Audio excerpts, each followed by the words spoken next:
Yep.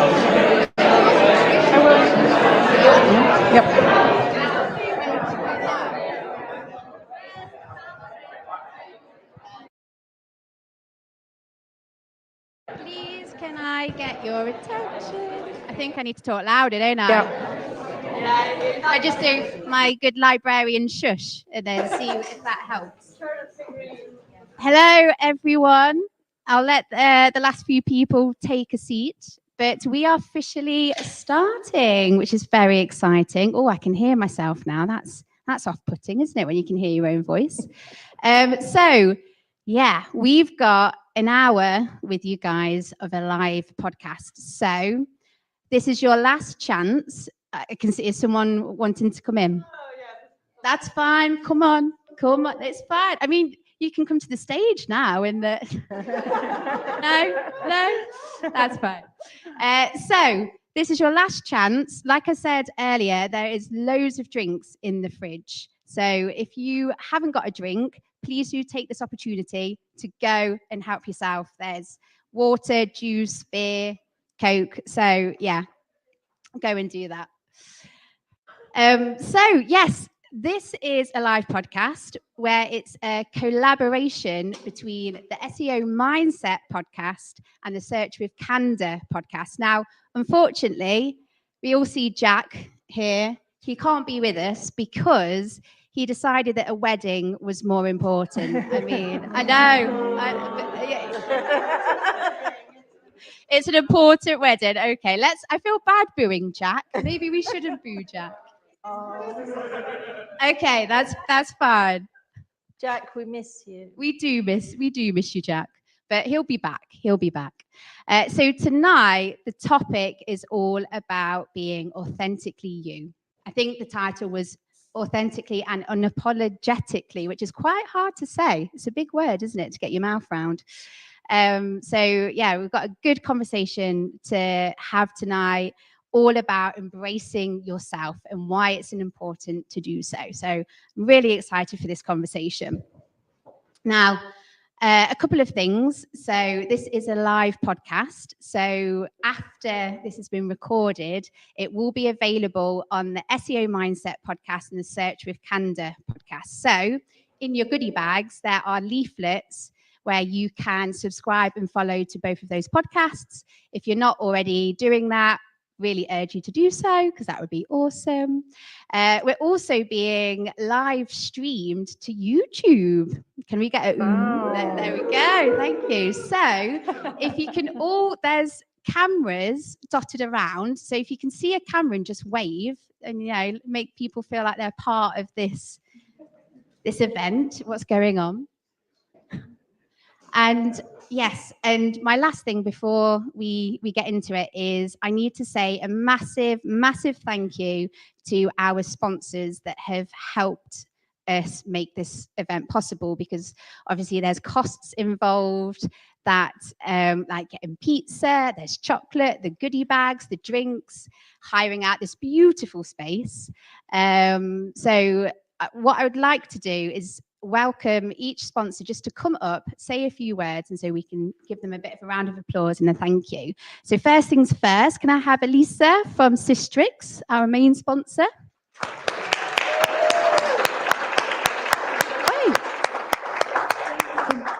Thank you everyone for being here. I'm Elisa from Sistrix, and we are a sponsor since 3 years in a row.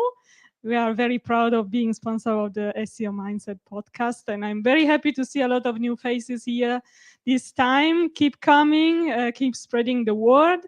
My colleague Steve Payne would have also been here. You can meet him tomorrow at the SEO Brighton SEO. He will be at the Skyline room at 9:30. And yes, enjoy the event, and thank you very much. Thank you. Thank you very much. Also like to say a massive thank you to Stat, who are our goodie bag sponsors. So can I welcome Chris to the stage? Carry on the claps, don't make this all. Thank you very much. And for the record, I also had a wedding to go to, but I cared about you. I had to be here with you. It was my brother's wedding. No, I'm just joking, of course. Well, thank you everyone for being here tonight. From my accent or lack of accent, you can probably tell that I'm not from around this way. So many of us from the STAT team traveled from Vancouver, Canada to be here. So we're very excited. Canada. So we're very excited for everyone to be here with us tonight. So I really appreciate it. So a little bit about STAT. As you heard, we're one of the sponsors. If you're unfamiliar with STAT, we are a high volume rank tracker and lets you understand the SERP with extreme granularity. Right? And how we do that as well, we let you take those high volumes of keywords. So whether that's thousands, 10,000s, hundreds of thousands, really doesn't matter. And we do that daily in any country, location, or language to help you better understand your competition, measure performance, as well as find any opportunities. So if you're all looking at me like, what are you talking about? Really, STAT is better seen than spoken about. So who here is going to Brighton SEO? Great. Yeah, awesome. So we're going to have a booth there. So please come by. Even if you're not interested in rank tracking, we love to make friends all around the world. A couple other reasons to come. So we have a sneaker draw. So we have really cool sneakers. So you could win that. Okay. So the shirt, I'm the only one wearing this shirt. Apparently our team will still wear it, but we're giving away these shirts for free and they're world famous. What else? We are launching a new UI so you can get a sneak peek there. Got one more thing.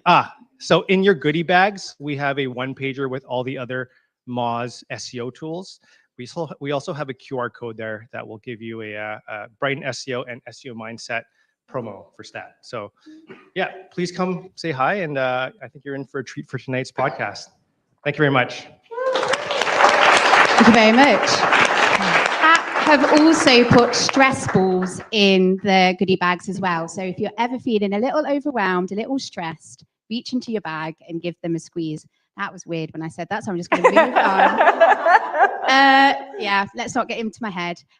We also have Majestic. So a huge thanks to Majestic. We kind of asked these guys last minute, and Steve stepped up to the plate. He gave us money for like the drinks. He gave us a load of chocolate. He went by the Cadbury's chocolate factory. So that is where yeah. I was going to say that you live at the Cadbury's chocolate factory, but that's not right. And that would just be lethal. And also put some awesome swag in the bag. So over to you. Thank you, Sarah. So many years ago, back in the 90s, I graduated. I got my first job. It was at Iceland Frozen Foods. And the delivery driver turned around to me and he said, Steve, we spend most of our waking lives at work. So it's worth putting that little bit of extra effort in to get the most of that. And that's really resonated with me throughout my career and sparked a little bit of a career-long passion in mindfulness. So when Sarah reached out to say, could we help a little bit, I was absolutely delighted. So thank you. Oh yeah, Majestic. So we do backlinks. Philip and Tabor will be managing this, personally going to stand at the show, and they'd love to chat to you about all and everything to do with links. So yeah, please have a chat to them. And thank you. No, thank you. Thank you very much. And then two more that I've got to squeeze in, and then I promise we will get started. I would like to invite Charlie.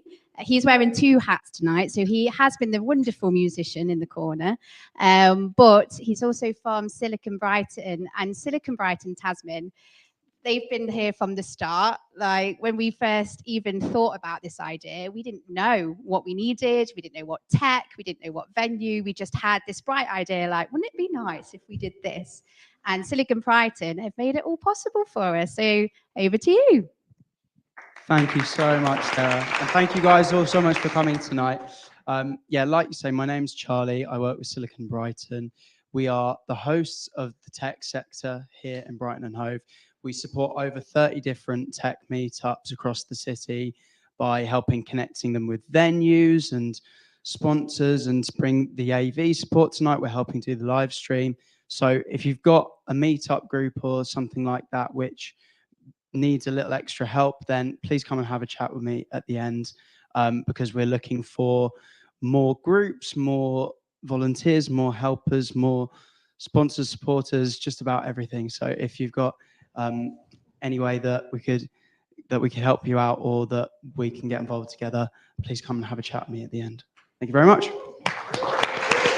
And we also have, so Charlie's going to do us a few songs after the podcast as well. So that would be a lovely way to end, won't it? And then my last one is Project. So the beautiful venue that we're in, we've been here last year as well. They're very accommodating, beautiful space. They really help out. And I was just having a conversation with Alex, and she said that anyone who is in Brighton who likes this space, it's co-working, meeting rooms, venue space, that you can go and talk to her for a sort of free trial, free whatever. So make sure you do that. And yeah, I believe that is all the, I was going to say all the admin. Do we reckon? Yeah. Is that good? Have we ticked all the boxes? So let's get on with the podcast, the live podcast. So I think what we need to do is introduce ourselves. And I'm aware that I've done a lot of talking. So just quick. My name's Sarah McDowell. I co-host the SEO Mindset podcast. And yeah, can't wait to have this conversation.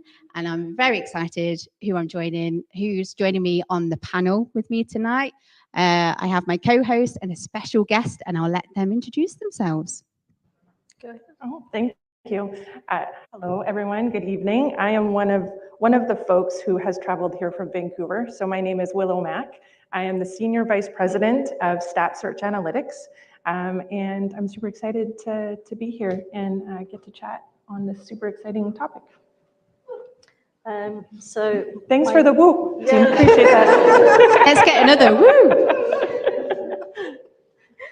Any more? Yeah.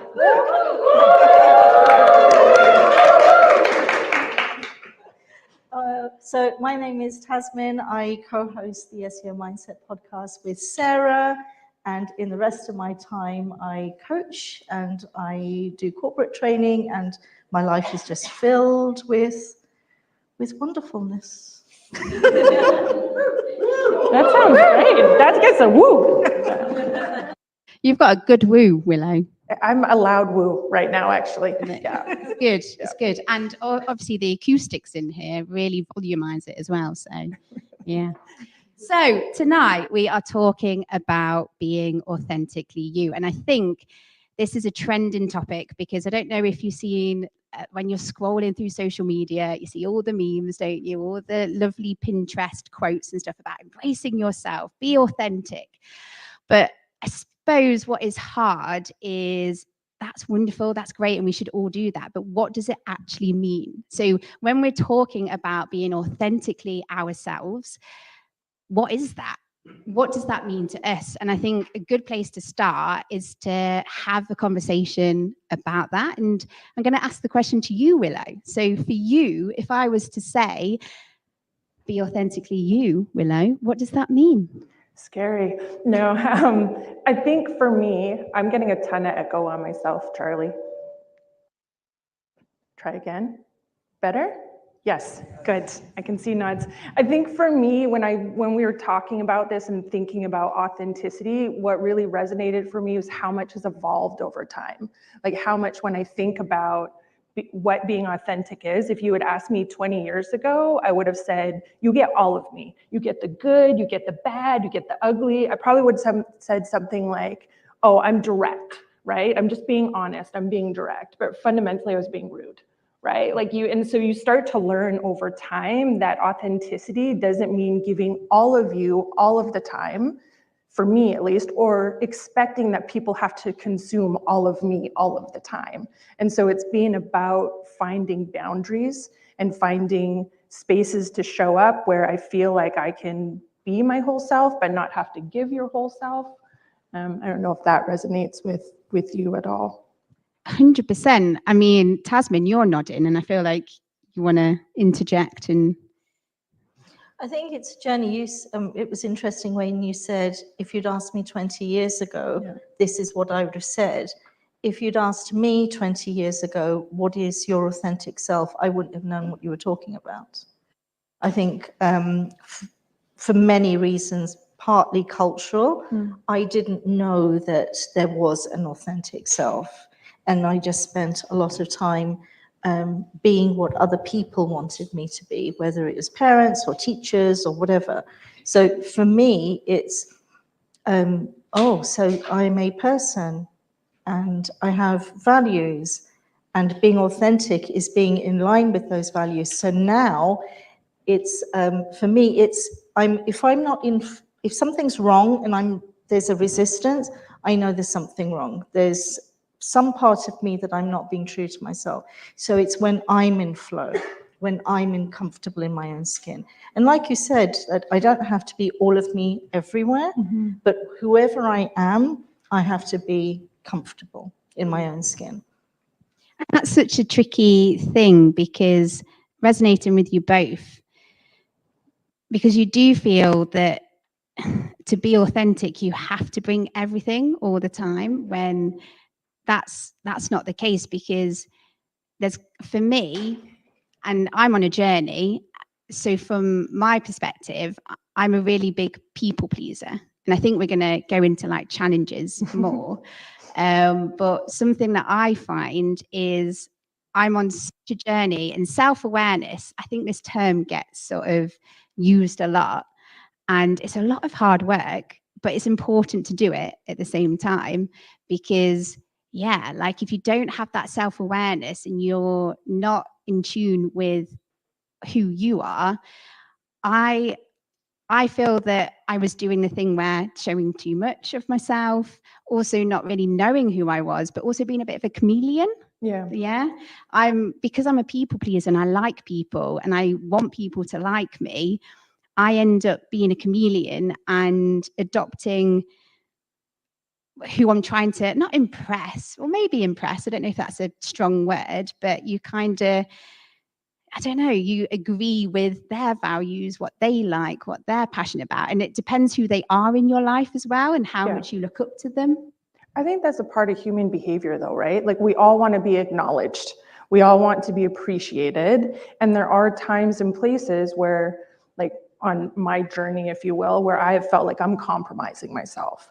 And I'm compromising, like I don't totally feel comfortable in this, or I'm having to play a role to be successful. But it's kind of what life is that you show up with a toolkit and you pick the different tools at the different times. I think I've learned to not be so hard on myself, and not, sometimes that inner dialogue is what gets you like really messed up. And I've actually learned, by way of surrounding myself with really great people, is actually listen to what people are saying about you. Take it in and acknowledge it as such, rather than you just taking that internal negative voice. And so I've learned more about who I am as my authentic self through my relationships, through the relationships that I've built, as well as, of course, internal reflection. But it is encouraging, like, listen to the kind things your friends say about you. Listen to the things that people you work with say about you, and take those things as true, rather than, I think, human behavior is to challenge them, right? It's that negative sort of critical self-talk. No. But what you said about self-reflection and self-awareness, so your journey has been through what other people... Oh, and so much therapy. Yeah.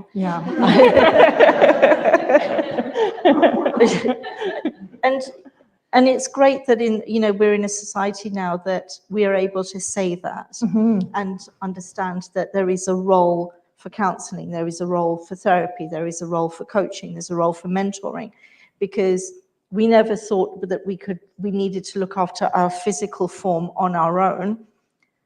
Who thought that we were able to, look after our minds on our own? Why was that even a thing?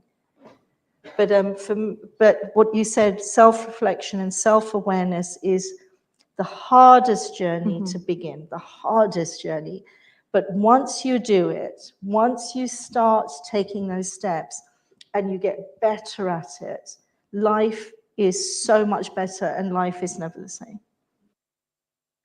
So true. It's so true. And going back to your point about therapy, like so I'm recently having therapy, and it took me some years to realize, because I was sort of under the impression that So there's obviously your big T, your big trauma, your little trauma. And I used to always think, well, I don't have big trauma. What do I need therapy for? Why do I need to talk to someone else? But I think, and also I'm very aware that I'm in a fortunate position where I can afford therapy and counseling because it's expensive.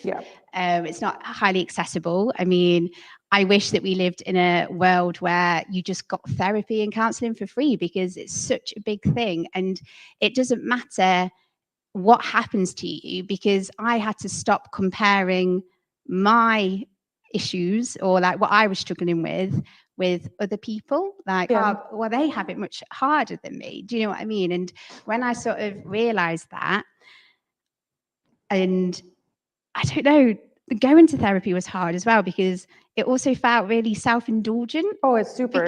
Every time I go, I'm like, oh, sorry. Like, just talk about me again. You know, like or I'll say, oh, I don't have anything to talk about. And then my therapist is like, so why are you here? Well, maybe just one or two things, you know, it feels super self-indulgent, but I think that's kind of the stuff, if you can, and I totally agree with you that being able to sit up here and say, oh, you know, I can make decisions about where I want to work and I can go to therapy is a very privileged position to sit in. And I absolutely acknowledge that. But being able to find mentorship or an unbiased third party just to share with, I think is super valuable. And that can be in the form of therapy, or that can be, you know, a mentor, as you were saying, or someone who sits just like once removed outside of your life. I think you have the opportunity to have a different quality of conversation with someone like that. Yeah. You keep giving me eyes, Tasmin, like you're I'm missing to say eyes. something. I'm like, what's happening? I mean, yeah, and so it's so, since coming to terms with it, it's not self-indulgent, that it's actually important. It's been such an eye-opener, and it's helped me to sort of realize why I behave in certain ways and why I say certain things or why I'm drawn to certain people. And I think it's okay to, I don't know, take the time out to spend it on yourself to realize what it is. And to be fair, I still don't really know who I am authentically. Do you know what I mean? Like, how about you two? Do you feel that or is it always like a journey, or? For me personally, I feel like it's a journey. There's times where I have a real sense of myself and you get very confident in that, and then something will happen and it rocks you. And you're like, what the fuck? Like, I can swear, right? And I'm like, yeah, okay. You would. I mean, we never have before. Oh, okay, it's first time for everything. I'm being authentically myself. Next time, tell me and I'll make a beep noise. We'll beep. I apologize in advance, or actually in rears. But no, I do have moments where you think like, oh, I thought I had this figured out.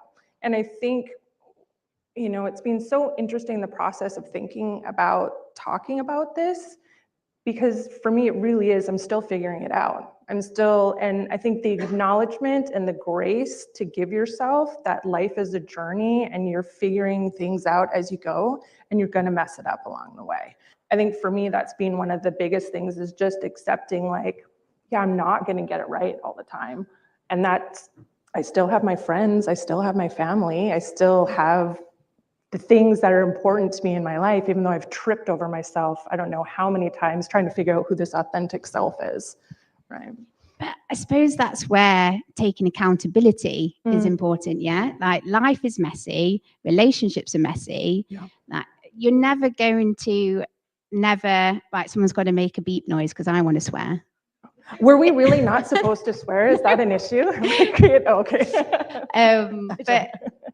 But you do make mistakes, and something that I find hard is because I am wanting to people please. As soon as I know that I've upset someone or I've done something that's not great, I get on the defense, because I'm like me, and do you know what I mean? And it's a whole like messy situation. But something that I'm getting better at is taking accountability. So you're going to do things that are wrong, but as long as you put your hands up and say, I'm sorry. That was my fault. And obviously, and also something that I've learned is there's a good apology and a bad apology as well. Like, how many times have you had one of those apologies where you're like eye roll because it's not a real apology? It's like, sorry that you feel that way. I'm sorry if you felt that way. And it's like, no. Try that again. I had sorry, Desmond. I did a terrible apology to my daughter not too long ago. Yeah, we had promised her that we would buy her a TV for her birthday. And it was a month or two after her birthday and we hadn't bought the TV. And life is really busy, right? And so all these other things happened and I had taken her to Sephora and like all these other things that I thought made up for the TV. And she came into the kitchen and she looked at me, she said, "Mama, I just want to tell you that you've disappointed me because you haven't kept your promise." And my first reaction was, "Are you kidding me? Do you know the things I do for you on a daily basis?" Like that was running through my head. And I looked at her and was like, "What?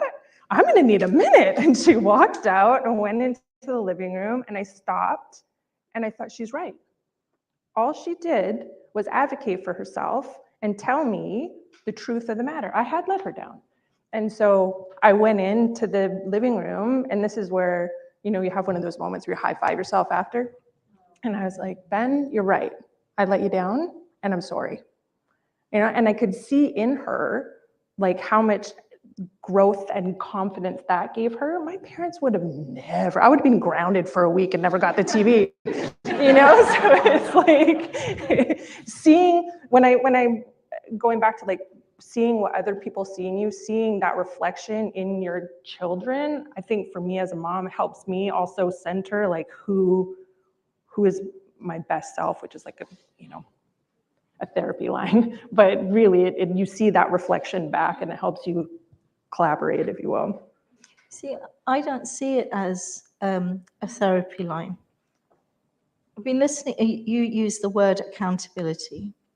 For me, there is me and there is my life. And any challenge that is in my life is there for me to learn how to get better at being me. Mm. So if my daughter is saying that to me, it's actually not even about her. Yeah. It's about me. How am I going to be better at being me? How am I going to be more responsible?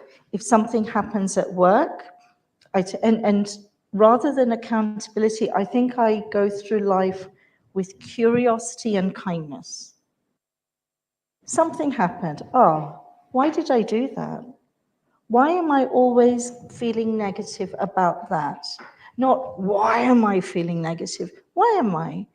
Is there something about that person that's bothering me? Is it not aligned with me? Do I need to get better at that? Why don't I get on with that person? What's going on there? And every single thing, and one of the things that if you notice that, when you say, "I can't believe this is happening to me again," the universe is very generous. If you haven't learned your lesson, it will give you more opportunities to learn that thing. Yeah. And the other thing is that if you ask, "Oh, I wish I was more patient," it's not just going to land on your plate. You will be stuck in a queue somewhere and you think, "Why am I in this queue? Oh, yes, I want to get more patient." So I think everything, I'm a spiritual soul, you know this. I believe that when that soul entered this body, it was pure. And then life happened and I picked up debris and I learned some bad habits. And every step, my job is, by the end of the day, my days, I need to be as perfect as I can be. And everything, this evening, this conversation, how I carry myself, is all about me becoming better, being my authentic self. That was very wholesome. I want to woo right now. Woo! I feel like that was a drop mic. And now you can. Yeah. Okay. Bye. Thank you, everyone. Bye.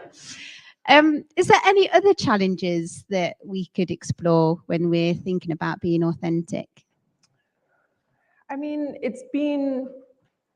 I grew up in, I want to say, because I don't want to say how old I am, in tech. I started over 20 years ago, and there was no way you were talking about being your authentic self. Like, there's just no way that was part of the conversation. It was more about how do you blend into, how do you, show up in a way that you do what you have to do to get through it. And I think for me, I've found there were times where I really felt like I was compromising myself, and I was compromising how I felt about things, and there's a lot of negative self-talk that came from that, or a lot of like lack of confidence, and it really made me think, like, am I in the right career? Am I doing the right things? But over time, you start to realize that's just a part of the growth. That's just a part of the journey, and that there's space for that. There's space for compromise, right? And there's space for learning. Certainly, I think I have stopped questioning as much and just accepting that there's going to be times where I'm in conversations I probably don't want to be in, and you just don't have to participate. Like, you don't have to participate in every conversation that comes your way. Little things like that, I think, are, the things that come up on a daily basis. And when you find yourself in those situations, like, because wouldn't it be lovely if you could just walk away? But I suppose that's not always going to be an option. No, but you can engage in a way that often there'll be group meetings. You don't have to contribute to every meeting, right? And you don't have to be in a space where you have, like, I find for myself, I'll know, like, hey, this conversation is happening and they're going to get to a place they need to get to. I can sit and listen, but I don't have to necessarily participate in a way that I feel uncomfortable in. Like, we don't all have the luxury of just being able to walk out of a work meeting or decide I don't want to be a part of this. But it is up to you to set boundaries in terms of how much you want to engage in the situation. And boundaries is such a important, and when I first started this journey, boundaries are getting more and more important, and you need to set these boundaries, but you also need to respect your boundaries at the same time, because even if you set a boundary, people are still going to challenge it. People are still going to, and sometimes it's not in a malicious way. Sometimes it's just because it's their bad habits that they've picked up. But something that I find difficult, I don't know if you guys find this, but I set all my boundaries. I know what I want. I know, I set these all up. But then as soon as someone gives me a bit of resistance or someone tries to challenge it, I'm like, oh, people pleasing Sarah's back. Like, I just, But then, again, then that's an opportunity for you to get better at being you. So if I came to your house and you said, oh, Tasman, here's a cake I made. And I say, oh, no, but I'm not eating cake. I'm on a diet. And you say, oh, go on, just a small piece. And I say, oh, all right then. Who's failed? I failed. True. Right? And I think with people are never going to be the way you want them to be, full stop. They just aren't. And if you're waiting for everyone to be the way you want them to be so that you can be who you want to be, it's not going to happen. So just, and also sometimes we think they've got bad habits, and sometimes, and again, this goes back to values, but they are the way they are. And they may not see it as a bad habit, especially when you go through working with different cultures. What's acceptable in one culture may not be acceptable in another culture. And we make it really hard for self. I'm going to be accountable, and I'm going to have boundaries, and I'm going to do this, and I'm going to do that. And it's almost like we're fighting with ourselves rather than being in flow with ourselves and allowing ourselves to say, and I think one of the biggest challenges I feel is, what is authentically yourself? There's almost two levels. First, you have to learn it yourself, and then you can show other people. You have to learn, you have to understand that there is an authentic self. You have to learn what that is. You have to give yourself the gift of time, gift of self-reflection, gift of kindness, gift of curiosity, build that up, and only then can you show up as that person.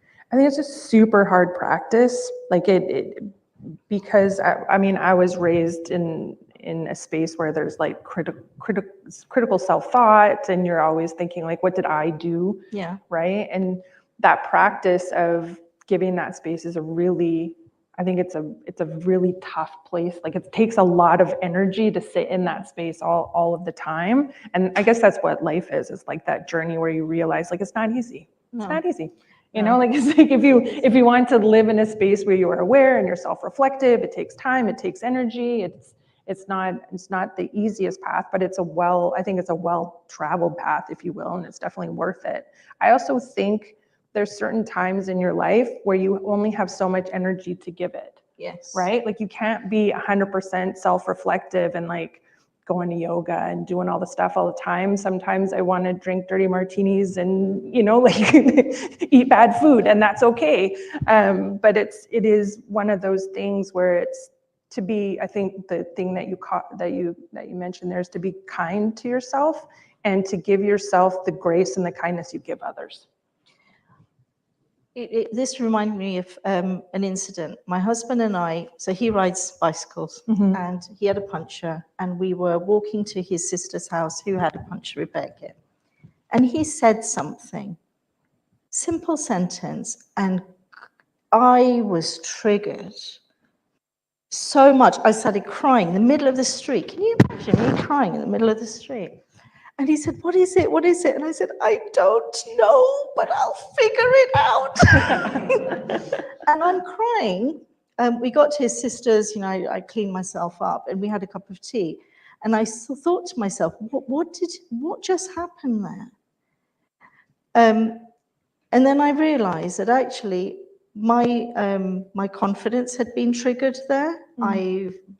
I felt that, because he said, on such and such a day, maybe we do this. And I thought, he's forgotten it's my birthday. He doesn't care about me, blah, blah, blah, blah, blah, blah, blah, blah, blah. And I went, phew. But I knew that actually I needed to figure that out.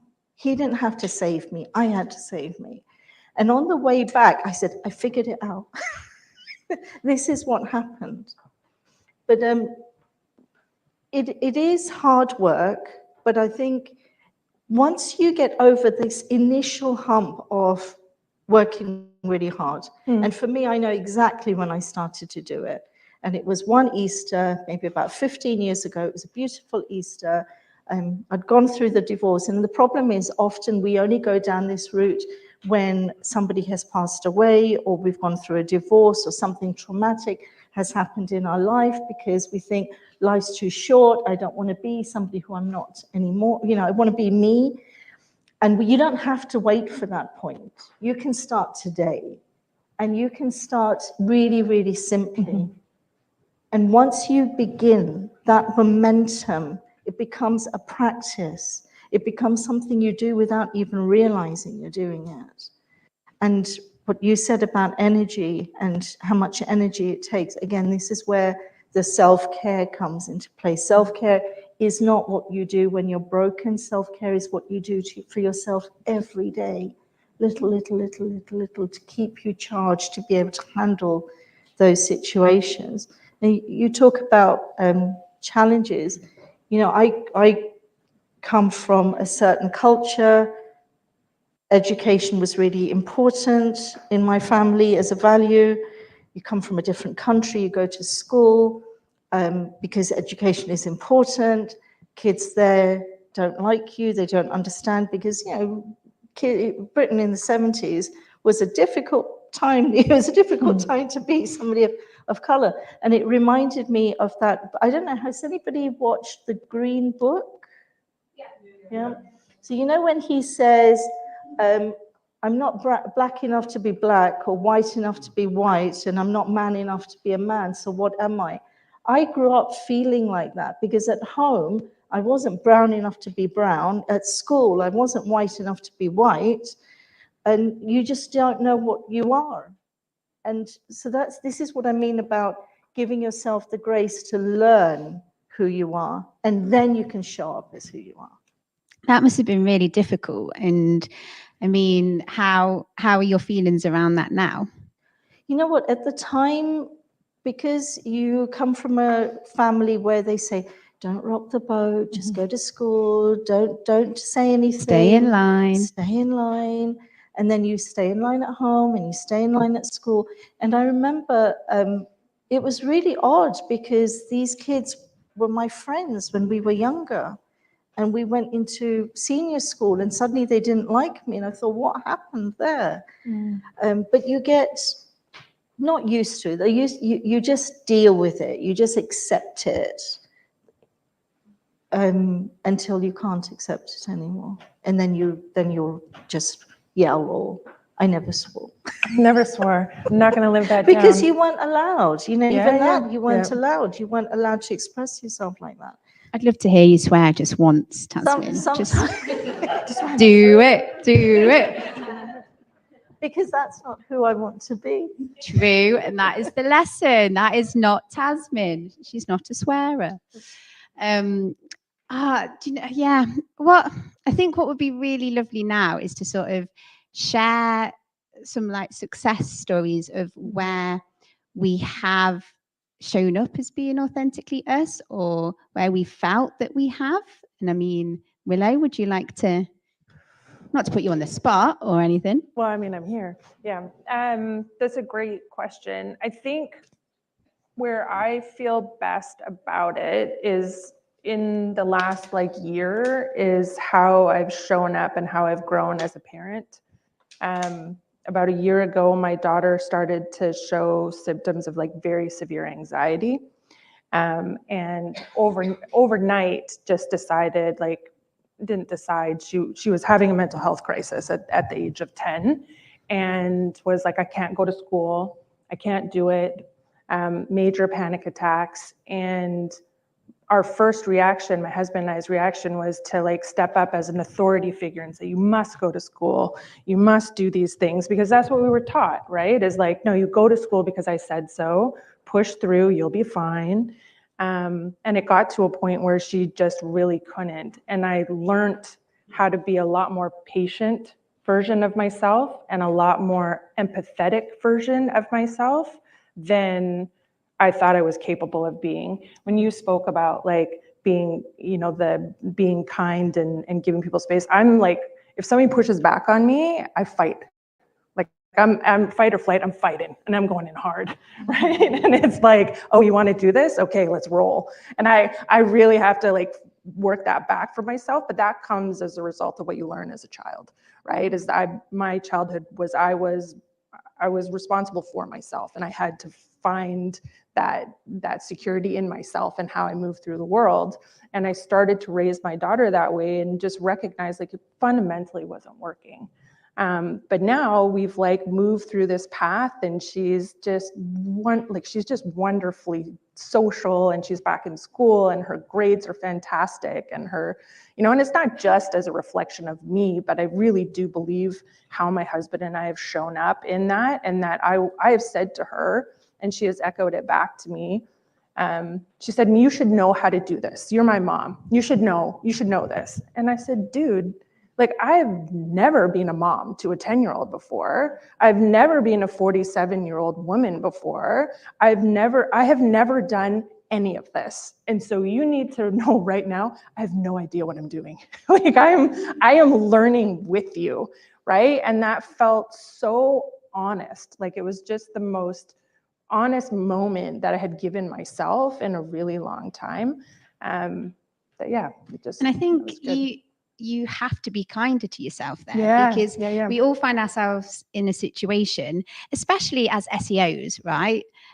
Working in the SEO industry, especially when I first got my first role, I thought I had to know everything. Right. I thought I couldn't ask questions. They've hired me as a professional. If I ask a question, does that make me look weak? Does that make me look stupid? You have all these horrible thoughts that go through your head. And the reason I'm bringing up SEO, because it's not just SEO, but in your personal life as well. You find yourself in situations where you have to be responsible. For you are the mum, so you have to do something, but it's like, crikey, I've never done this before. Where's I the have handbook? no idea what I'm doing. Yeah, and I think as soon as you, I mean, does it help to sort of be, I don't know, like take it on board and be like, do you know what? It's okay that I don't know. Oh, it was so freeing. Yeah, I felt just honest in the moment. And I actually had, and you don't always get it right. I didn't think this would become a mom talk. I'm sorry, everybody, but these are like the real experiences. A few weeks later, or like a few months later, I promised Ben that I would just spend time with her. I wouldn't work. I'm not going to work. I'm not going to work. Well, I ended up working. And she again told me, like, Mom, you let me down, right? Like, you were supposed to be and you didn't. And I was like, I'm really sorry. And she said, it's okay, Mom. This is your first time doing this. You're not always going to get it right. And I was like, oh my God, this is the best moment of my life. So yeah, I feel really good about the space that I've created to say I don't know what I'm doing. That's wonderful. And it must be such a positive, lovely environment and culture that you've created there.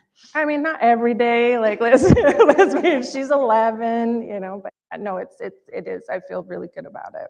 Yeah. Wonderful. Tasmin, how about you? What was the question again? Pay attention. Come on now. Success story. I think all of that really resonated. I too have a daughter. We can talk after. Yeah, we talked after. I think for me, not the biggest one, but the most recent one was, so a few years ago in my SEO role, I was made redundant and it felt awful that day. But then I thought, fine, what am I going to do now? I'm at a certain stage in my life. I'm that far away from retirement. Do I just go and find another job and crawl to retirement, or do I do something different? And I think, again, this is about creating an authentic world for yourself. And I'd wanted to get into coaching for 10 years, more than 10 years. And I thought, when am I going to do it? Why don't I just do it now? And instead of crawling to retirement, I spend the next 10 years of my working life building my ideal retirement. So that's when I went into coaching and training, and thanks to you, podcasting. And that's what I plan to do, spend the next few years building that up, enjoying myself in the process. Like I said, my life is filled with wonderfulness, and it is. And then when I decide that I'm going to do a few, less hours, I will just tone it down.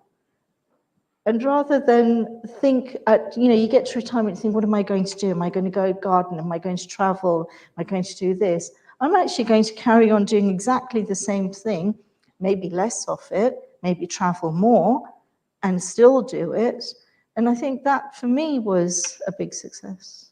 Mm-hmm. Yeah, definitely. I feel very empowered by these two success stories. I suppose it's time for me to share a success story. And I think as you were talking, I was kind of in my head thinking, oh gosh, I need to come up with a success story. And I think for me, one of my biggest success stories is being out and proud. Yeah. Thank you. There was a bit of a tumbleweed moment there, so I'm glad that you supported that. But yeah, so my experience of this was, so as a lesbian woman, and that's even weird me saying, I don't know why, but I really struggle saying the word lesbian, and I don't know why. Maybe that's something I'll put that in my notebook to talk to my therapist Journal about. that one. Yeah. Yeah. I think I prefer gay. Let's call myself a gay woman. There we go. So I was quite late out. So, well, I don't know, 23. I don't know if that is late or if it's not. I don't know, but I was 23.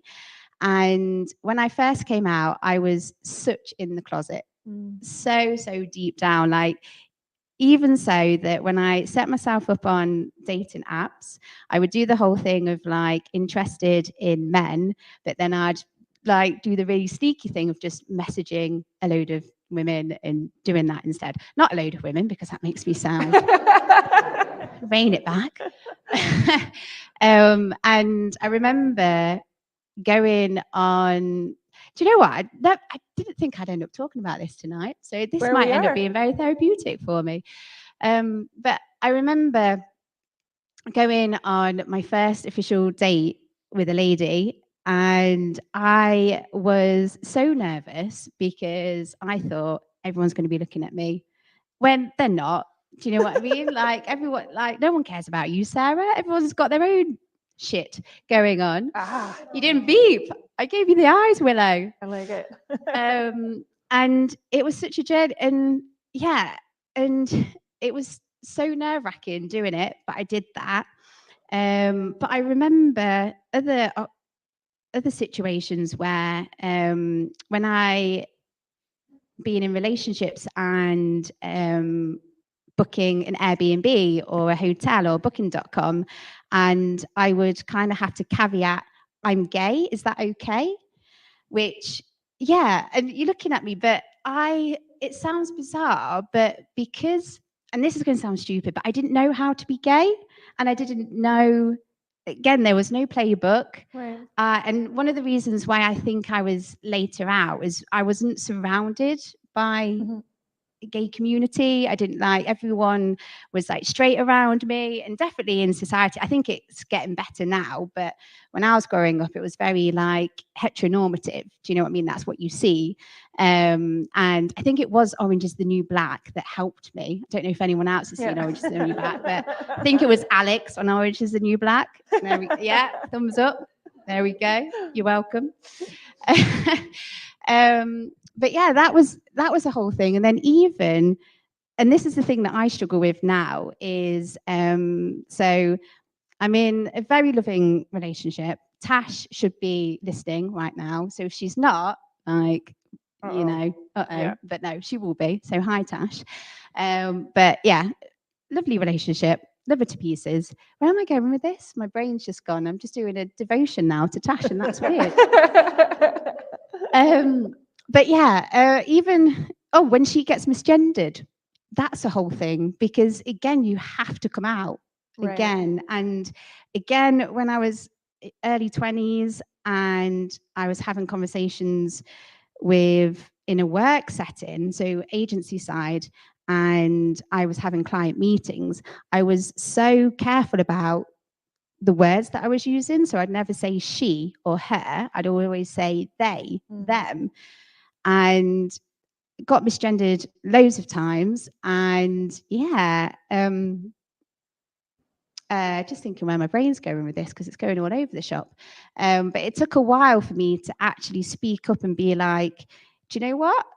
It's not a he. It's not a he. It's not a him. It's actually a she and a her. And that felt really good to say. What is funny, and I know this isn't malicious, but sometimes when you come out to someone, the funny response that I get back is, I'm okay with that. And I was like, well, I didn't know that I needed your permission, but thank you. I'll continue with my needed that, but gay. yeah. Thank you so much. So yeah, but now I am so like, I'm 10 years on now. So I think I actually celebrated 10 years being gay this year. So, you know, yeah. But I'm so much better now. I'm unapologetic. Like, I don't do anything that I was before. If anyone misgenders Tash, I will say. I think I even have it on my social media handle in my profile, like queer and gay, got the whole like flag going on and stuff. But it has been a journey, don't get me wrong. And there's still times where I'm a little bit nervous. And it is sad, like sometimes when me and Tash are looking at where to go on holiday. Obviously, it's not safe everywhere in the world to be gay. So obviously, but that's a whole different kettle of fish. But yeah, but I think now I look back at Sarah those few years ago, and it was just like, I think Sarah was just so, I don't know what she was scared of, but maybe that's about being authentically myself and being, I wasn't sure how it would be accepted, I suppose. And that's a big challenge, isn't it? Life is big and scary, you know? It is. Yeah. And it sounds like you've managed it wonderfully. That's like Hopefully. a lovely success story. I mean, I should have worn like a pride flag disco play suit tonight. But yeah, and it does feel good when you are more authentically yourself and you're showing up for yourself. Before we move on, I want to say thank you for sharing that. Well, yes. Yeah. Thank you. I mean, we've all been vulnerable tonight. Yeah. And I can't, sometimes, I don't know if you ever get this, but your mouth's just moving, your words are coming out, and you're like, what are you saying, Sarah? Ask my team, story of my life. Yeah. This would be a fun thing to listen back to. So someone, take Tasman. Let's, We were going to share some tools, weren't we? We were going some action. Yes. So with the SEO Mindset podcast, we always like to share actionable tips, strategies that people can implement and take away. So, Tasman. For me, the biggest change was I gave myself time. So maybe it's self-indulgent, maybe it's not. I don't know. I'm thinking it's responsible, right? Yeah. Absolutely. And journal. So every evening, even 5 minutes, ask yourself, how was today for me? And if something went wrong, if you said something you shouldn't have said, did something you shouldn't have done, didn't say something you wish you'd said, rewrite it. You get the opportunity to rewrite it. Next time that happens, I'm going to do this. Next time my daughter says, so I'm like you, daughter, and she would say to me, she'd come to me with a problem and I would try and fix it. And she says, I don't need a manager. I just need my mother right now. Can you give me a hug? So I would write that in my book. Next time she comes to me, this is what I'm going to do. And you're dress rehearsing. You're rehearsing for the next time. So time for self-reflection and journaling are my biggest tips. Always a fan of journaling. Willow? Not a good journaler, but I'm taking it with me and I will do better. I have found over the last 2 years, the best time is just finding a carved out time for yourself, which can be super challenging in just life in general. And it doesn't have to be a long time. It can be 10 minutes a day. It can be 15 minutes a day. I walk 3-4 times a week and I walk for like an hour and a half. I'm a total overthinker. Like I will rerun everything I've said here tonight 42 times, right? Everything will happen. And this just gives me a space where my brain is going and I'm reflecting, but it's not even a conscious spot. I put headphones in, I listen to music and I walk.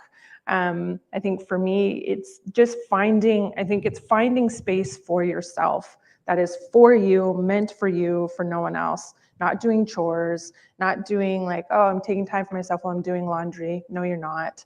And that could be anything. It could be walking, it could be journaling, it could be lying flat in a dark room for an hour, like whatever that looks like for you, to find a healthy, dedicated time for yourself on a daily basis.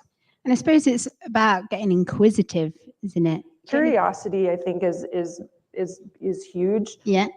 It's one of my values, and I'm curious about why I react the way I react to things, but not in a judgmental way, right? And I say to my daughter, when every day she leaves, I say, be curious and be kind, right? Like just move through the world with curiosity and kindness. And I think it just leads to so many lovely things. It's so hard not being judgmental. Like we all need to do it. And I think something that I struggle with is I'm really good at not being, or try not to be judgmental on other people. Do you know what I mean? Be kind, be courteous.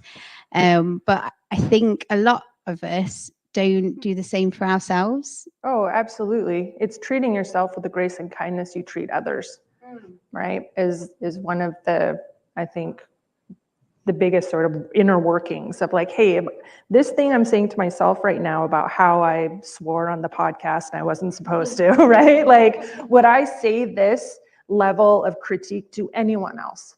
And the answer is usually no, right? 100%. Go on, Tasman. Why do you say it's hard? Okay, I shouldn't have even started the question with why. Why is it hard not being judgmental? You don't have to be. Why do you have to be harsh on yourself? You don't. You don't. It's only as hard as you make it. True. You get to choose. This is a great thing about being an adult. You get to choose. You can choose to yourself, I'm not going to be harsh. I'm learning. I'm learning how to be me. Every single day, I'm getting better at it. I think there's so many constructs in society and the way that we're raised that set us up in a way to view the world not as optimistically, right? And so while I agree with you and it's work, I do think that it takes a learning and a maneuvering through and breaking down some of the things that we've learned through life to get to a place where you don't sit in judgment. Or at minimum, like, I think sometimes I'm gonna be hard on myself, but I acknowledge I'm being hard on myself. Like, well, you're being stupid, but I'm still gonna think about this for 23 minutes. You know, like it just is, it's part of the acknowledgement of, okay, I'm doing a thing that isn't super healthy right now, but I recognize I'm doing that thing. And next time, maybe I'll overthink for 21 minutes instead of 23 minutes. There's the 10-10-10 rule. Is that what? Yeah. So whenever a situation or anything that you're beating yourself up about, will it matter in 10 seconds, 10 hours, 10 months, 10 years? Is that right? Yeah. Yeah. There you go. That's an actionable tip right there. There you go. So I'm not saying don't learn, but it's not yesterday. I was tired. We'd had a lot to get done, and I'm eating biscuits for breakfast. And I'm dunking it in, thinking, I know this is not good for me. I know that I think that this biscuit has got the energy that I need to get through the day. And I even know it's not true, but I'm going to eat the biscuit anyway. See, that's me and dirty martinis, so you're much better off. So I'm not saying we don't learn, but I think, and this goes back to what we've been talking about, stress. I know that any negative emotion that I feel, even irritability, is not good for me. Right. So something happened, I messed up, let's learn from it, let's say my apologies if I need to say my apologies, let's learn from it and move on. But I refuse to put myself through that negativity because it doesn't serve anything. And that whole negativity, right now, everything in this room feels beautiful. Everyone's here, everyone's enjoying themselves, everyone's having good conversations. If the three of us were sitting here all gloomy, the energy of the room would be like this. So if you go through life beating yourself up all the time, your energy is going to be low. You're not even going to be able to have the impact that you could have. So in our house, my husband and I, there's a rule. We disagree with each other. There are times when we irritate each other, but we don't argue. We don't shout. It's not okay. I love this man. I care for this man. Why would I shout at him? I can disagree with something he's done, but I can do it in a respectful manner. Mm-hmm. I always remember you telling me a really good tactic after every argument, do something that is normal, like go and make them a cup of tea or coffee or whatever, like do something to switch, because in the moment, whatever's happened, whatever it is, whether, I don't know, they've, the only thing that's come to mind, they've not loaded the dishwasher properly or something ridiculous like that. I'll give you a list. No, I'm just kidding.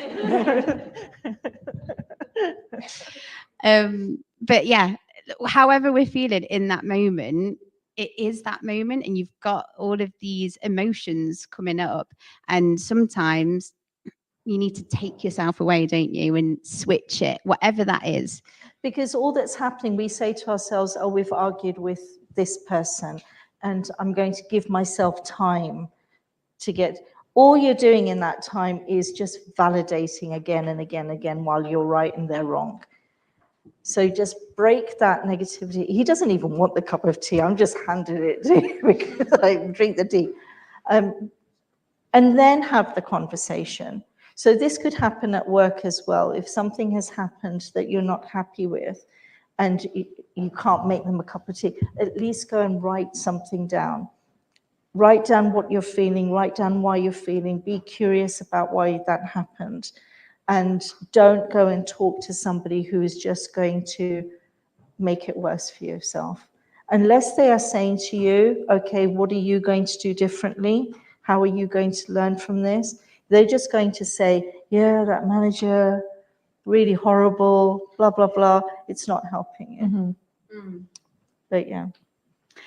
I suppose I need to give an actionable tip now, don't I? I need to show up for you guys, show up for you guys. Have the courage to say no is probably a good one. Yeah, because again, Tasman, this is something, you're a very wise lady, aren't you? Lots of things that I've learned from you. Have the courage to say yes to yourself. But there's every time that you say yes to someone else or something else, you're saying no to yourself. Often. And you often, yeah. So I suppose, obviously, don't go around just saying no all the time. Like, that's probably not the thing to do. But make sure that the things that you're saying yes to, you're actually saying yes to them because you want to. You're excited about it, you're passionate about it, you agree with it, whatever it is. But if you're ever being asked to do something and there's your gut is telling you something's wrong, because your gut is there for a reason, yeah? Surely your gut feelings has got to do something to do with survival. I mean, I'm going down a science route and I can't back it up, so I'm going to track back from that statement. But 9 times out of 10, if you listen to your gut and you listen to how your body's reacting to something, it's reacting that way because it's telling you that you're uncomfortable. And it's okay to say no. And there's ways that you can say no in a respectful way. Yeah. So I think that is a big learning. And don't get me wrong, I do still say yes to a lot of things that I shouldn't say yes to.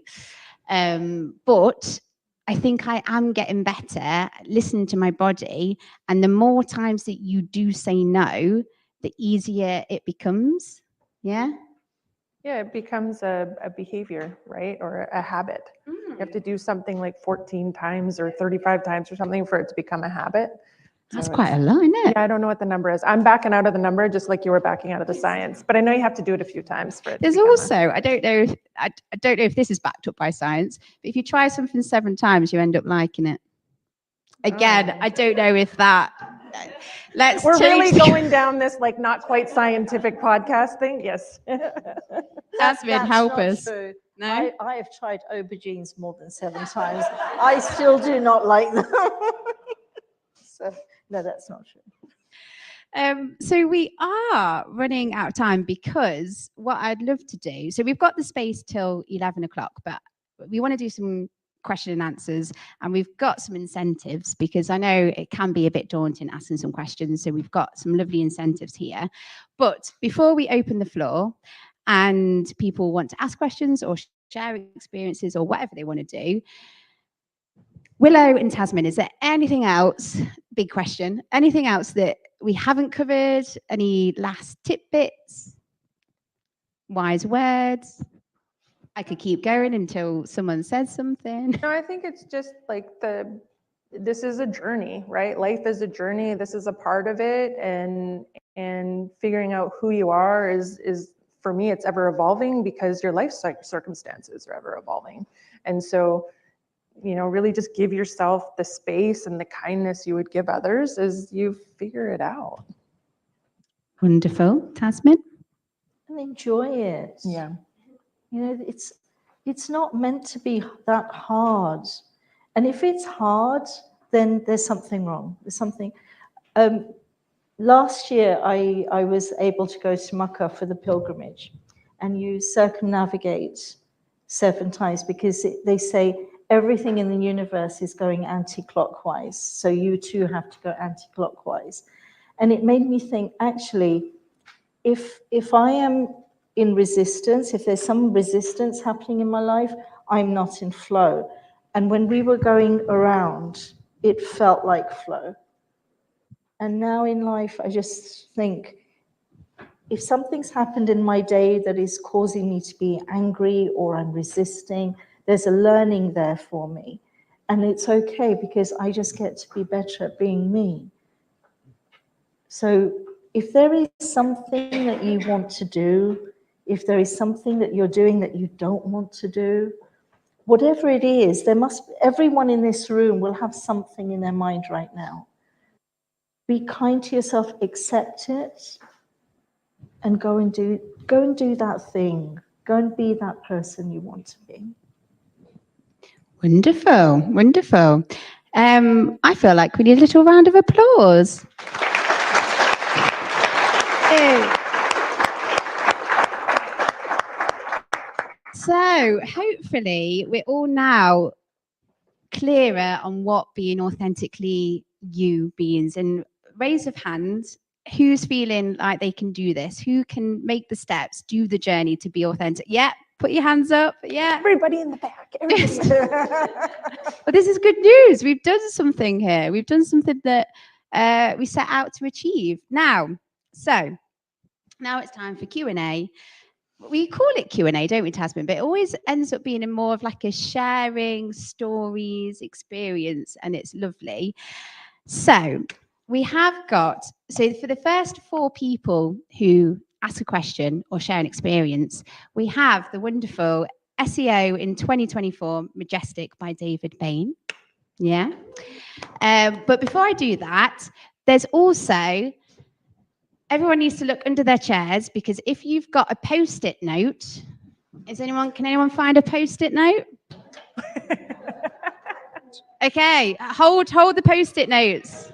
Hey. So if you have a post-it note in your hand, I mean, please, there's a lot of books to get through. So yeah, go and check the other chairs and stuff. But everyone who's got a post-it note, you also get a copy of the SEO in 2024. So make sure that you come to me with your post-it note and I can give you. But please still ask a question. So Charlie, are we good with the... Yeah, hello. Can you guys hear me? You just about can. This is a microphone, would you believe it or not? It looks a bit like a sponge football, but it is actually a microphone designed to be thrown and catched. So it's called a catch box. I absolutely love them. Would anybody like to open the floor with the first question and be ready to catch it? That's quite easy. Let's go. Let's start here. Shall I also chuck the book? No, I won't do that. Do I hold it like this? Sorry, this feels really weird. Back earlier, we were talking about how 20 years ago you'd have given a different answer to what you would today. Something I struggle with is imposter syndrome. I don't know if anyone else feels the same, especially in this industry. I find myself 1 month, maybe space of 4 weeks, I feel like I can do this, I'm amazing, I'm brilliant, and then I'll go flip the other side and I'm like, why am I here? Why am I doing this? I don't know what I'm doing. And I find it's like just a continuous cycle that I'm getting better at. But do you guys have any advice for someone relatively new in their career starting this? I think the lovely thing is you said you're getting better, right? And you're acknowledging in yourself that you're growing. I still have whispers of that where I think, when are they gonna be? I've been doing this for, I say 20 years, it's not true. It's like 27 or something like that at this point. And I started on an internal IT desk to COO to an SVP. And I have had a ton of successes, a ton of setbacks, but I still think there might be a moment someone's gonna knock on the door and be like, what are you doing here? Right? Like, what is this thing?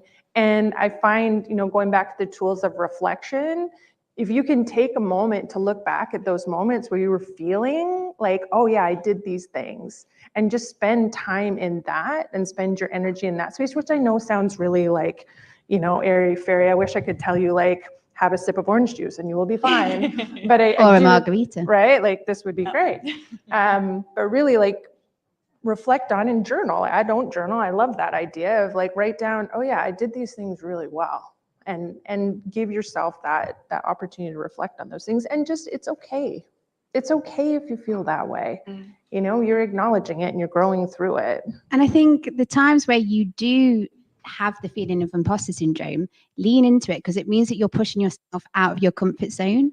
And when you're pushing yourself out your comfort zone, that's how you grow. That's how you develop. So I get that it's horrible, this imposter syndrome. Like, I have imposter syndrome. Like, we all have imposter syndrome here. But I mean, I feel like I spoke for you two then. Like, but Oh no, I've said it. I do. And I almost wish sometimes we didn't put definitions around these things, because it's just growth, right? And sometimes there's so many definitions around things, and we're like, oh, I have that thing. Well, no, you're just growing and learning and evolving. It is life, right? And so maybe my advice would be like, let go of some of those definitions and just move through your experience. yeah, and accept it as actually I'm invested in myself, I'm growing myself, because if you don't have these feelings, then you're just staying in your safetyness. Safetyness is a word, yeah? Yeah, you're just staying in your safety net. So I think the times where you have that imposter syndrome, just go for it and yeah, carry on and you'll get better. And I don't think it'll ever go away, which I'm sorry to say, but lean into it, enjoy it, and make sure that you celebrate your wins. Yeah. So every time that you try something new and you get over a hurdle and you achieve something, whatever it is, no matter how small, make sure that you take a moment, get yourself a win jar. Yeah. We love a win jar. So get a plastic, clear, glass, whatever, a clear jar, get some post-it notes. Every time that you've done something, you've won something, something's gone right, write it down, pop it in your win jar. Over the weeks, months, years, or however long you're going for, you will see this jar filling up. And that is a visual representation of how badass am I? Look at all this wonderful stuff that I'm doing. And on your down days, on your imposter syndrome days, when they really get to you, pick out a post-it note, read back on something that you've achieved and actually think, I had imposter syndrome on this situation or this task, but I'm much better on now. I've grown. So a win jar is another good one. Tasmin? Saying that at every level there's a different devil. And you said, I say to myself, I can do it, I'm awesome, I'm this. And when you're feeling that, you're moving forward. And then suddenly you're on another level, and then you feel imposter syndrome. So reframe it.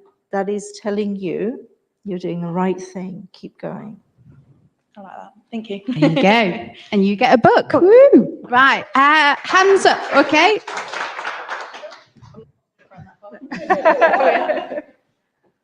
Is this thing working? Yeah. To be fair with you, I have a lot of questions, but something that Tasmin said today sort of just got me back a bit to the point where I was made redundant myself, 2 years into being into my first SEO role.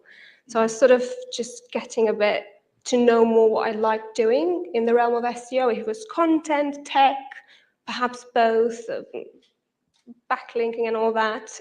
And it really shattered my confidence, which was extremely weird for myself, because up to that point, I didn't feel that I'm ever in danger to like lose my livelihood, my job. And was just wondering if you have any kind of perhaps advice for people who struggle with this at this point. I did, as a co-worker to a lot of people that since then have been through redundancy, they actually got rid of 90 people in one go, and then another 90 and so on. So I was sort of there like trying to like support. I felt like I was taking all of this a bit too much on myself, and I was like, oh, I wish I could do more, but I didn't know what to do. So I think it would help a lot just to show this to them. Yeah, I was made redundant on my week off. It was in lockdown. I'd been working super hard at Argos because it was one of the few retailers that could actually carry on trading through Sainsbury's. So we were very busy.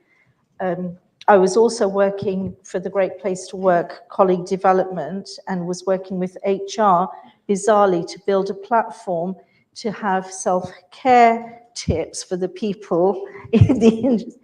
And I was caring for my mother-in-law. She fell very ill at the beginning of lockdown. She lost her sight, her dementia got worse.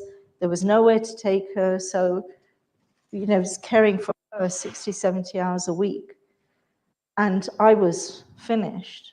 So when they said have a week off, I thought, where would I like to go on my week off? I would really like to go to Kerala to this yoga retreat. Well, I can't because there are no flights, but you know what?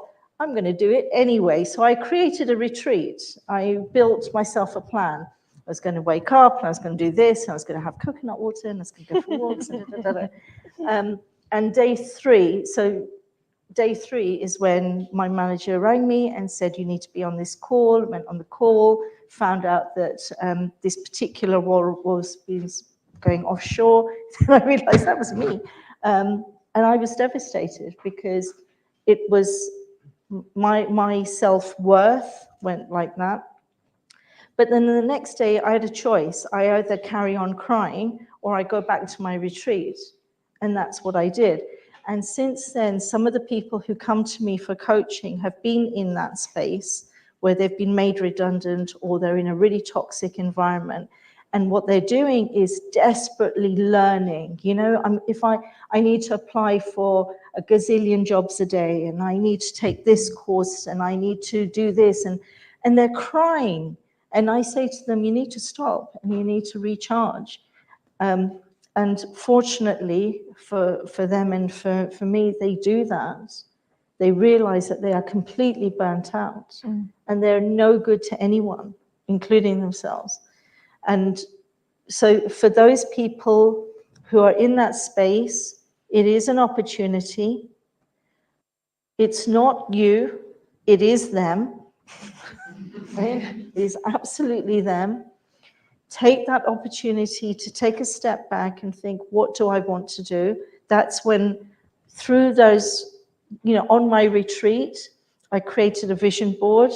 And bizarrely, I showed you that picture. On that vision board was a picture of me and my business card. And on the business card, it said, coach, trainer, speaker. It didn't say podcasts. I didn't even know about podcasting. You know deep inside you what you want to be. And you have to allow. If you allow yourself that space, you can find out. Self-care, and be kind. Progress. You know, nobody's going to take ownership of your life or take ownership of your career. That's you. That's all down to you. But do it in a way that is progressive, developmental, and yeah, don't beat yourself up. That's amazing. Thanks. Thank you very much. Great question. Okay, 2 more books. Where are we going? I'm just gonna go. Whoa. Very good throw-in. I'm impressed. Still quite scary to catch, though. Sorry. So I have a little kind of tip as well as a question, if that's okay. So my tip is, I can't remember where I heard it, so I'm sorry, whoever in the ether that gave me this tip, but I was told that the first thing you think when you experience something is what society has taught you to think. And the second thing is what is authentically you. So the way I tend to explain this to people is, if you perhaps come across a social situation that you're not used to, perhaps you see someone wearing something that you wouldn't wear yourself or something like that, and you immediately judge them. And then you go, oh, no, they should be able to do whatever they want. That second thing, that's authentic you. That's how you should be. And you should absolutely accept that second way of doing things. Don't listen to the first way, because that's just the way society has taught you to be. Thank you so much. Very valuable. Thank you. And then my question, it's a shame Jack isn't here actually, because it is related to neurodivergency. So I don't know if anyone else in the room is a member of the ND community. Hi guys. Woo. Hi guys. Love you all. And everyone else, obviously. But as a ADHD and possible autistic myself, I struggle with extreme self-awareness. This is something that I've had multiple therapists tell me, and it's quite uncomfortable when somebody says, you're really self-aware, aren't you? And I'm like, am I any more than anyone else? Turns out, yes, I am. But that often means that I can spend quite a lot of time trying not to be that, because I'm so aware of what I'm doing and like how I sound or my mannerisms or, you know, if somebody once called me annoying, I'm like, okay, I'm annoying for the rest of my life. And I'm really aware of it. So I was wondering if you guys had any tips on like how to just accept the bits of you that you might be a little too aware of, and doesn't mean they're necessarily bad things, but just how to teach yourself to kind of be like, it's okay that I'm aware of that thing, that I say that thing or whatever, and move on instead of thinking about it. I mean, thank you so much for being vulnerable and sharing that. And before we answer the question, just want to do a quick shout out to Neurodivergent in SEO, the community, the space. Yeah. if that is you, go in, search online. I really struggle saying that word. Neurodivergent in SEO. That's right, isn't it? Go and search for that. Be part of that community. Find people that are having the same experiences as you.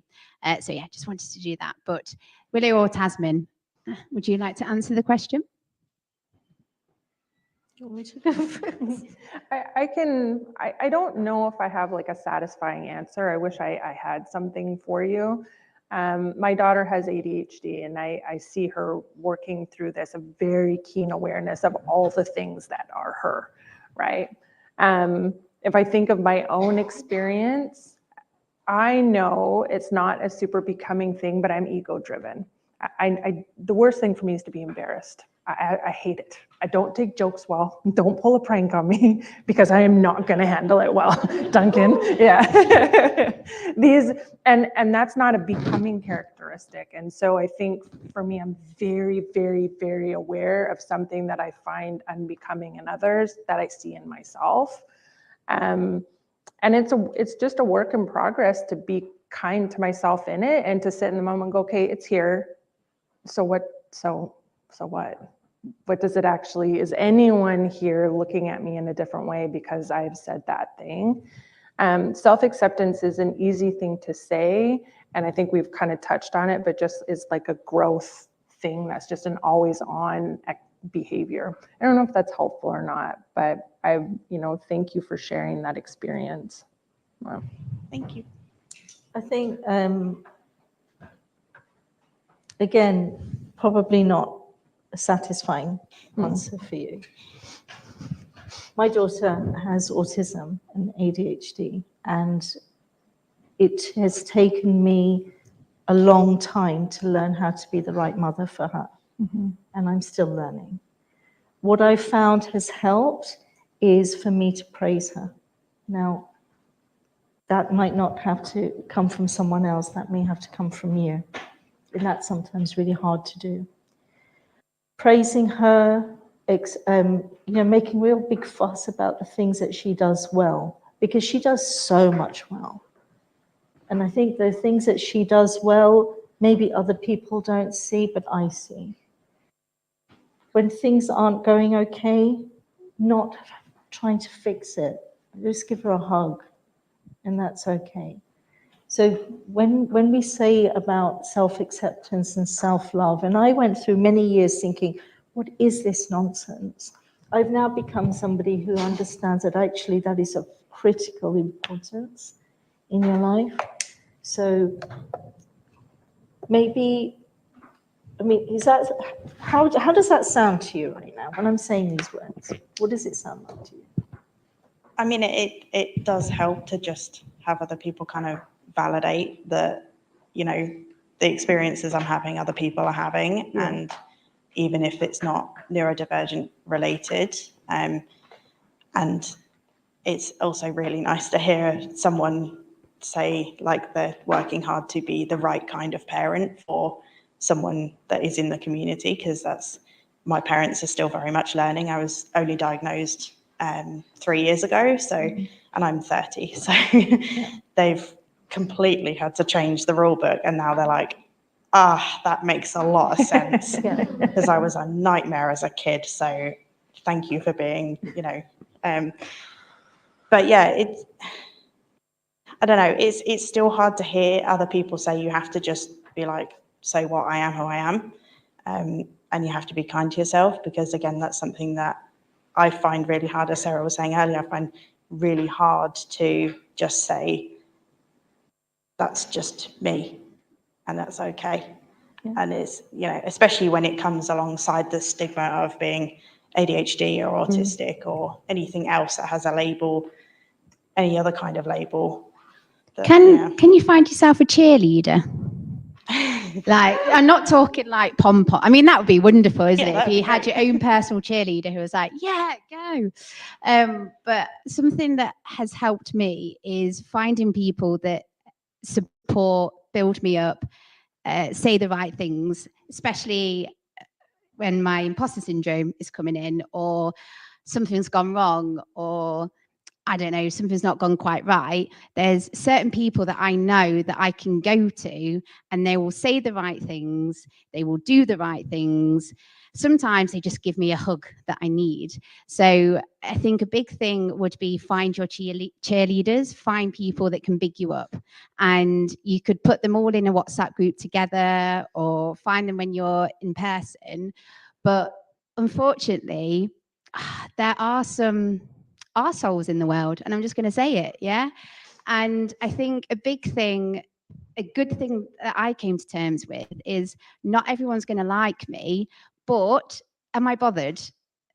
Yes, deep down a little bit, maybe. But that's people pleasing, Sarah. But at the end of the day, I always think, who are you to me? Yeah? Like, how are you influencing me? Why? Because people are always acting in a way because of their own stuff. Yeah? Because of their own, I don't know, like how they're not feeling good about themselves and things like that. And it is a shame. And I wish that we lived in a society where everyone was lovely to each other, everyone built each other up. But unfortunately, we don't. And we have people who sort of don't support each other.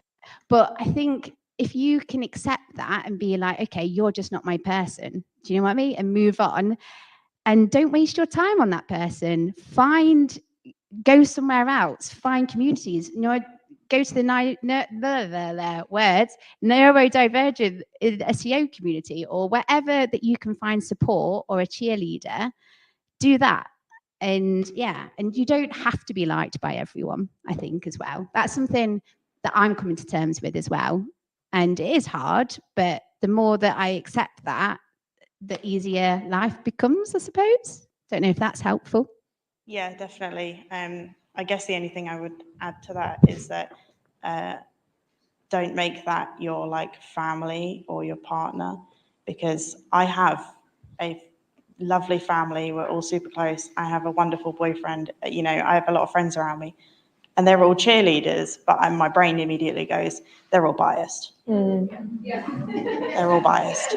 So make it people that, like, I don't know, colleagues, or so basically people that are not going to get any kind of benefit out of making you happy other than just making you happy. Wonderful. Right, we are running out of time, but I want to squeeze one last question in for the book. I mean, look around, see who you feel comfortable chucking the book to. Not the book. The box. I'll go right behind. Yep. Hello. So I just want a bit of a talk about my story. I'm a bit like, it's not normally me who would normally talk about it, but I used to work for an agency, and I had a boss who was a bit, let's say, negative and was just not very nice. And I left about 6 months ago, and I just say really now that I think I'm glad I went, because I had a lot. It was just the pressure of them just being not nice and everything. And I'd say it's helped me a lot more in my confidence and everything as well. And also just being myself as well, like you've just been talking about tonight. But one question is, when you're looking for like someone like a mentor or someone, what would you say would be the best? Like, what qualities would you look for in someone like that? Me and Willow instantly looked at you there, Tasman. Ask yourself, what is it that you want from that relationship? So more and more, the word coach and mentor are being swapped around. Coaching in its purest form, that person won't tell you what to do, because you're meant to, deep down you know. And the coaching agreement will be for a shorter period of time. You may go to them and say, I want some help finding a new job. I want some help being able to speak in public. And there'll be a set criteria, and you'll have X number of sessions, and the questions, the coach will ask you questions, and you'll work your way through it. The mentorship relationship generally lasts longer, and that person will be somebody that you want to become like them. You want to have that type of career, and they will give advice. A coach, technically, coach shouldn't give you advice. When it's in like a coaching training program, that's when you get almost like a hybrid model. So what is it that you're seeking?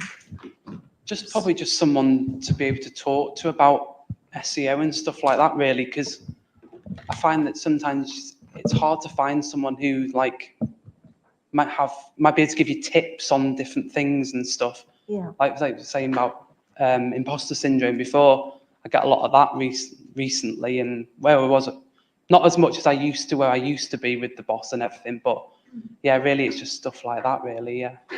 So I think somebody who's gone through that path that you want to go along, somebody who is willing to see you as a whole person.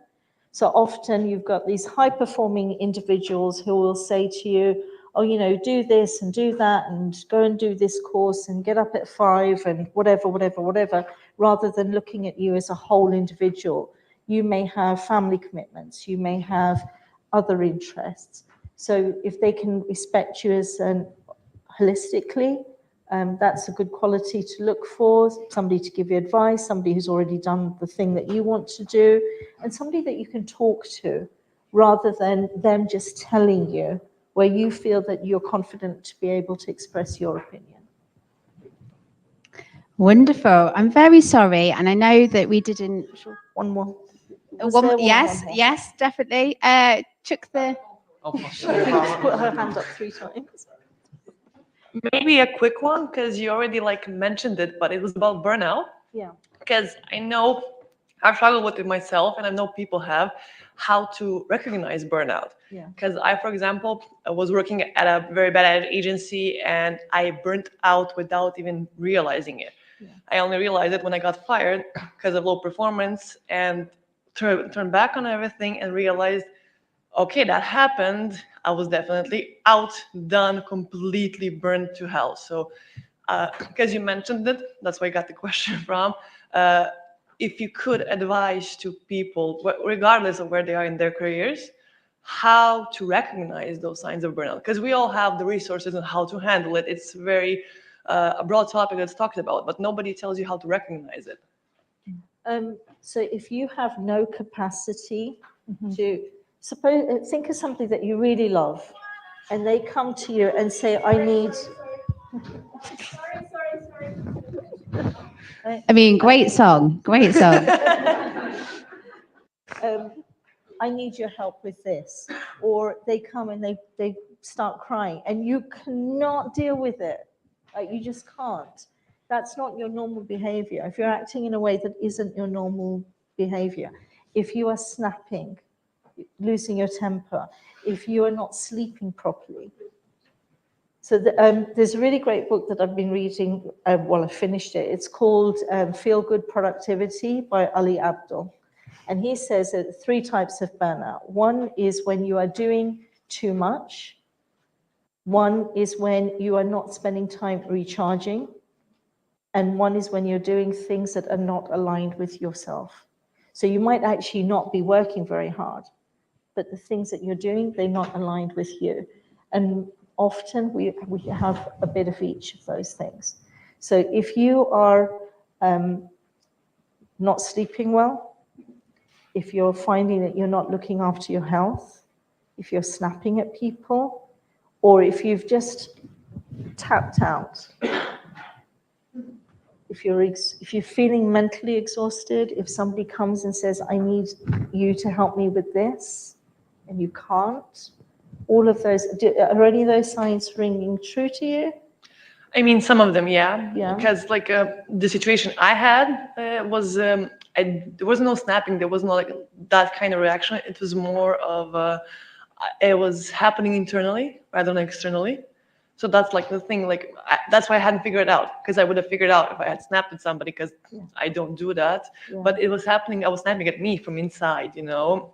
And some of the things you mentioned are the things that happen, like with somebody will just come and say something for me to do something, and just I couldn't, or I couldn't just take the inputs of me having to do something, and that is because there's like the internal blockage when they're burning out. That's how it starts, I think. Sometimes what happens to me is people will say, "Oh, Tasmin, you need to do this," or "What about this?" And I just can't take it in. It's a bit like, you know, when you've got a really dry plant and you try and water it and it goes everywhere instead of going in the plant. That's sometimes how I feel. So I don't know if you've got any other examples. Well, we are going to have to. Time is a ticking. I am sorry, Tasmin. I'm very, very sorry. But up all the time. That was a wonderful question. But I would like to say we have got the space until 11 o'clock. So please come and talk to us, find us, chat to each other. We're all going to be at Brighton SEO as well. So another woo. I'm loving the energy. So I would just like to say thank you again. So thank you for coming. Thank you for joining us for this live podcast. So this has been recorded. So it will be available on the SEO Mindset podcast and the Search with Candour podcast. Thank you again to all of our wonderful sponsors. Enjoy what's in your goodie bags. We've still got drinks in the fridge that need to go. We've still got pizza over there. So please, me and Tasmin don't want to take it home with us, do we? And chocolate. So please, and you've got a bag to put it all in. But before you all pack up, I would just, because we have got a mini performance from Charlie Hewler, a local Brighton musician. And he's just going to play us one or two songs for us. One song. It's going to be a great song. So we're just going to have a mini performance from Charlie before we wrap up. So take it away, Charlie.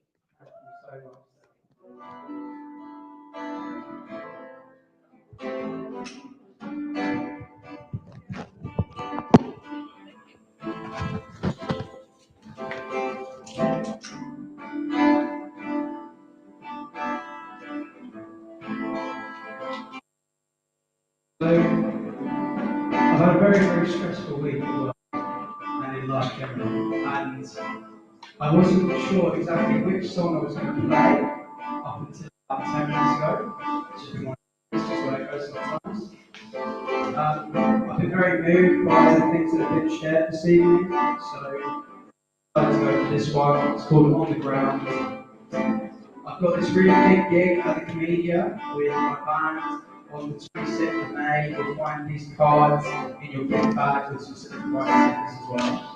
I hope you enjoy.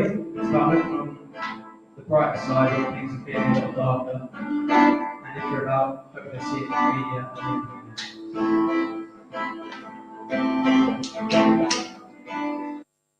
Good for so long. Now I'm feeling hard on. I'm here hiding in my headphones. All the places that I could go, I would be better in the jungle than the trees in my burrow.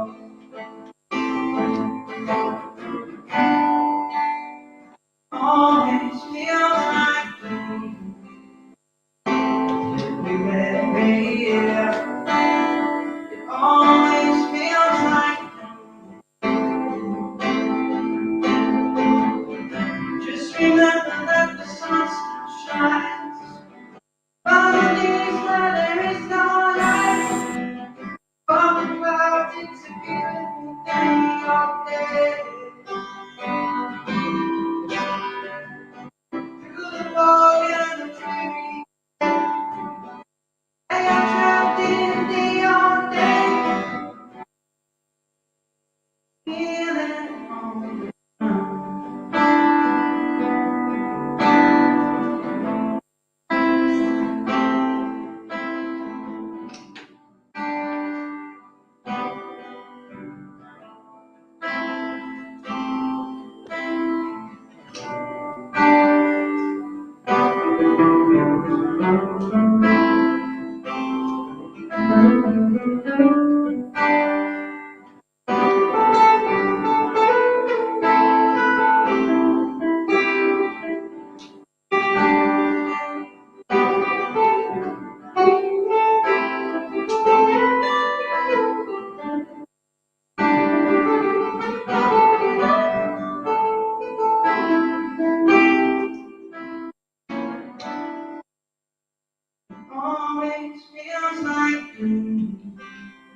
the air. It always feels like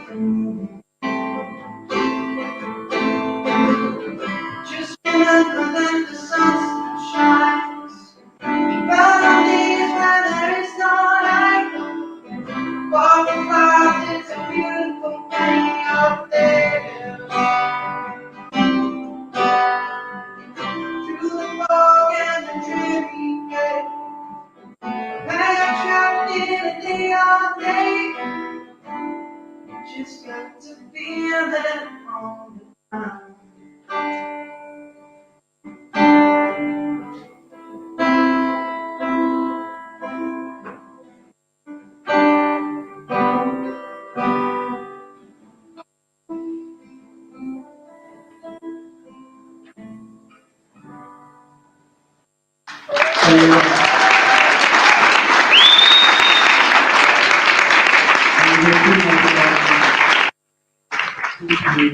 Thank you both for finishing up the drinks and the pizza and the chit chat. Thank you everybody for coming. Have a fantastic evening.